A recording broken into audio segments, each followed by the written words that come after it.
सीमावा पे लड़िए बलिया जिला के जवान हो। सीमावा पे लड़िए बलिया जिला के जवान हो। हटी है ना पीछे भोले चले जाई जान हो। अरे हटी है ना पीछे भोले चले जाई जान हो। सीमावा पे लड़िए बलिया जिला के जवान हो।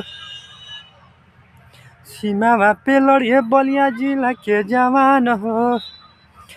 हटी है ना पीछे भोले चले जाई जान हो। सीमावा पे लड़िए बलिया जिला के जवान हो। नमस्कार, हम आपका छोट भाई अभिषेक राजा। भाई अगर ये गाना अच्छा लगा हो तो ज़्यादा से ज़्यादा शेयर कीजिए और गणतंत्र दिवस की हार्दिक शुभकामनाएं आप सभी को अभिषेक राजा की तरफ से। बाय।